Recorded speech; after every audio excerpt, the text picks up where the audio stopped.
बदला ले लिया है साउथ अफ्रीका ने आज। जिस तरह से T20 वर्ल्ड कप 2024 में हार मिली थी ना, उसका करारा जवाब दिया है और 76 रन से बहुत बड़े मार्जिन से यहाँ पर इंडियन टीम को हरा दिया साउथ अफ्रीका ने। And that is something which is a concerning factor, because ये 76 रन बहुत चुभने वाले हैं नेट रन रेट में। बिकॉज अब जो बाकी 2 मैचेस बचेंगे इंडिया के लिए, वो ना बहुत बड़े मार्जिन से जीतने पड़ेंगे। जीतने तो पड़ेंगे लेकिन बड़े मार्जिन से जीतने पड़ेंगे, वो वाली बात हो जाती है। And if we talk about this match यार, South Africa is actually outplayed India in every aspect, batting, bowling या fielding, in even I would say the captaincy.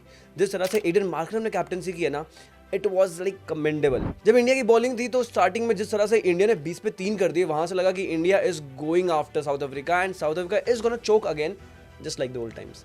But this time South Africa had plans and the way David Miller and Dewald Brevis, ये दोनों players ने मतलब जिस तरह से partnership build करी है ना, वो बताता है कि कैसे एक क्राइसिस के बाद मैनेज किया जाता है कोई भी क्राइसिस, और पार्टनरशिप कैसे डेवलप की जाती है, बढ़ाई जाती है, बनाई जाती है, और वहां से कैसे एक बड़े स्कोर की तरफ लेके जाया जाता है। डेविड मिलर का भी होम ग्राउंड था काफी टाइम तक, जब वो गुजरात टाइटंस के लिए खेलते थे, तो ऑब्वियसली उनको पता है कि किस तरह से खेला जाता है। David Miller is the OG in T20 history यार। साउथ अफ्रीका के लिए कहो या फिर T20 में कितने लीग्स खेलते हैं, इंडिया के अंदर कितना खेलते हैं, IPL में one of the favourite overseas players I would से कि डेविड मिलर है। और वहां पे ये बंदा जो है वो कहीं ना कहीं मेरे को ऐसा लगता है कि यार आज उसने बता दिया कि इतना एक्सपीरियंस कैसे काम आता है, तजुर्बे को कैसे आप मोनेटाइज कर सकते हो, कैसे आज बताया। और डेविड मिलर के साथ साथ जो डेवल ब्रेविस ने किया ना, वो भी काबिल तारीफ है। शुरुआत में ऑलमोस्ट रन अ बॉल खेल रहे थे और वहां से एक वक्त आया जहां से उन्होंने थोड़ा सा एक्सेलरेट शुरू किया करना, और वहां से 29 गेंदों में 45 रन की बहुत ही बेहतरीन पारी खेली। एंड मतलब अनलाइक डेवल ब्रेविस इनिंग्स थी ये, क्योंकि 155 के स्ट्राइक रेट से डेवल ब्रेविस आपको बैटिंग करते हुए नहीं दिखते हैं। वो जनरली अभिषेक शर्मा की तरह 200 के स्ट्राइक रेट के ऊपर से बैटिंग करते हुए नजर आते हैं। And the way they actually understood the assignment कि भाई यहाँ पर हमें बहुत बड़े बड़े छक्के चौके नहीं लगाना है, यहाँ पे जब मौका मिलेगा तब लगाएंगे। और डेविड मिलर ने बहुत ही अच्छी बात बोली थी जब उनसे पोस्ट मैच में पूछा गया कि इंडिया जैसी वर्ल्ड क्लास बॉलिंग के आगे कैसे आपने रन्स बनाए, क्या प्लान था। तो उन्होंने कहा कि ऑफ कोर्स हमने बहुत ज्यादा सोचा था, because they are one of the best bowling sides in the country, in the world right now. तो कैसे करते, तो उन्होंने बोला कि यार अच्छे बॉलर्स हैं, अच्छी बॉल डालेंगे, बट खराब बॉल्स भी डालेंगे ना कभी तो आएंगी, उसका वेट करना है, and we have to punish those balls. एंड वही डेविड मिलर ने किया। और डेविड मिलर के बाद जब ट्रिस्टन स्टब्स आए, 24 गेंदों में 44 रन बना के 183 के स्ट्राइक रेट से उन्होंने ऑलमोस्ट गेम खत्म कर दी। और जिस तरह से लास्ट ओवर उन्होंने यूटिलाइज किया ना, वो काबिल तारीफ था। ट्रिस्टन स्टब्स ने हार्दिक पांड्या के लास्ट ओवर में 20-22 जो रन बनाए थे ना, वो बहुत काम आए। वो ऑलमोस्ट आपका स्कोर 170 से कम से 190 के करीब ले गया, 187 पे ले गया। बॉलिंग में इंडिया की तरफ से अर्शदीप सिंह और जसप्रीत बुमराह के अलावा कुछ खासा प्रदर्शन दिखा नहीं है। चाहे आप हार्दिक पांड्या की बात करो, 4 ओवर 45 दे गए थे। वाशिंगटन सुंदर भी अक्षर पटेल की जगह पे आए थे भाई, अक्षर पटेल की जगह पे आके 2 ओवर करवाए, सिर्फ 17 रन दे दिए और एक भी विकेट नहीं मिला। अक्षर पटेल को कैसे इंडियन टीम छोड़ सकती थी, ड्रॉप कर सकती थी, इस मैच में मेरे को समझ नहीं आया, because he is your vice captain. And apart from that, चलो वाइस कैप्टनसी भी एक बार छोड़ दो, जो कि बहुत बड़ी बात है, छोड़नी नहीं चाहिए, बट स्टिल अगर आपने वाइस कैप्टन को ड्रॉप कर दिया, बट एज अ प्लेयर उसका कंट्रीब्यूशन देखो उस बंदे का।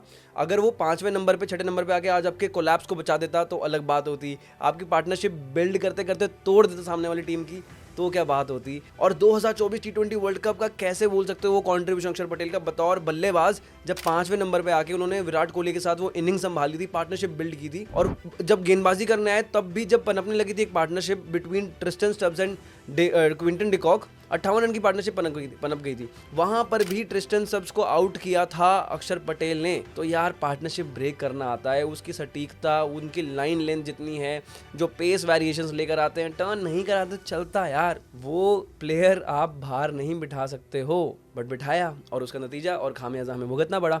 जसप्रीत बुमराह उन्होंने वही किया जो जिसके लिए वो जाने जाते हैं, माने जाते हैं। 4 ओवर सिर्फ 15 रन देके 3 विकेट्स निकाले। क्विंटन डिकॉक को स्टार्टिंग में आते ही आउट कर दिया और उसके बाद तो बस देखते देखते 20 पे 3 हो गई थी। अर्शदीप सिंह का कॉन्ट्रीब्यूशन भी था उसमें, बट उसके बाद Indian team was not playing like the Indian team we know, and it is a very big wake up call. Hardik Pandya की गेंदबाजी इतनी बेहतरीन नहीं हुई आज, उसके साथ साथ वरुण चक्रवर्ती बहुत ज़्यादा पिटाई खाए, बट ये शायद से इतना स्टिल मेरे को लगता है कि डिसेंट टोटल था, जो कि हार्दिक पांड्या के लास्ट ओवर से थोड़ा बन गया था। बट इंडिया चेज कर सकती थी, इंडिया के पास वो दमखम है। इंडिया ने अपनी ये गेम नहीं खेली थी बतौर बल्लेबाजी यूनिट, बट आज भी again Indian team choked against the spin.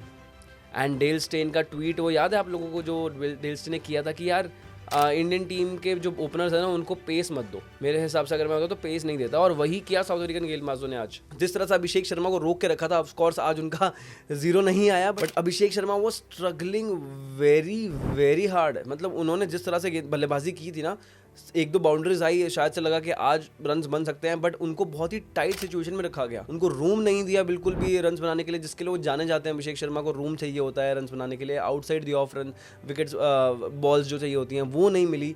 And then उसके बाद अभिषेक शर्मा को पेस नहीं थी। मार्क हैंसन की जिस डिलीवरी पे वो आउट हुए थे, वो डिलीवरी एक नकल बॉल थी, पेस नहीं थी उसमें, और अभिषेक शर्मा डिसीव हुए और वो आउट हो गए। उसके बाद ईशान किशन स्पिनर के अगेंस्ट आउट हो गए, और उसके अलावा हर बैटर के अगेंस्ट साउथ अफ्रीका के पास एक प्लान था। जो बॉलर्स थे साउथ अफ्रीका के वो रोटेट होते गए। एडन मार्करम ने किसी भी एक बॉलर को लगातार गेंदबाजी नहीं कराई एक चोट से। सामने वाले बैटर को उन्होंने बिल्कुल भी जो कहते हैं ना कि भाई सेटल नहीं होने दिया, और वहीं पे साउथ अफ्रीका जीतने लग गई थी। वो मैच हावी हो गई थी भारतीय टीम पे, और उसके साथ साथ एक भी पार्टनरशिप बिल्ड नहीं होने दी। प्रेशर में आके इतना तिलक वर्मा चले, जिसके लिए वो जाने जाते हैं, शायद प्रेशर सोक करके नंबर 3 पे जो एक एंकर वाली इनिंग्स होती है वो चाहिए थी, वो नहीं मिली। सूर्य कुमार यादव थोड़ा अनलकी रहे या शॉर्ट सिलेक्शन में जल्दबाजी की, मुझे लगता है दोनों चीज़ें थी, वो आउट हो गए।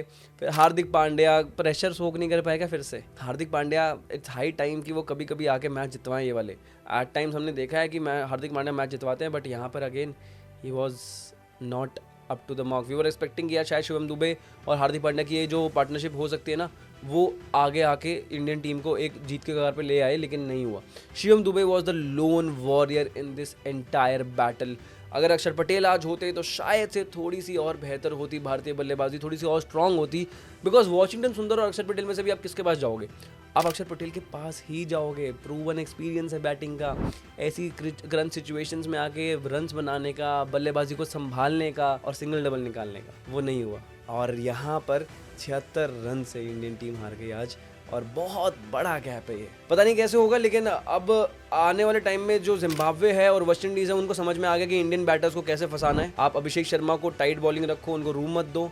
ईशान किशन हो या फिर कोई भी और भारतीय बल्लेबाज, उनके सामने स्पिन ले आओ, कभी ना कभी गलती करेंगे ही करेंगे।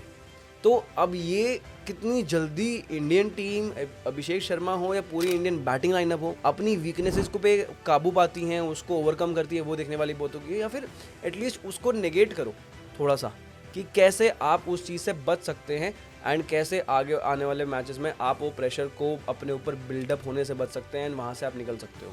कम बैक करने का एक मौका नहीं छोड़ा साउथ अफ्रीका ने, और ये साउथ अफ्रीकन टीम आज बहुत ही प्रिपेयर्ड लग रही थी। It was sharp and clinical win from south Africa.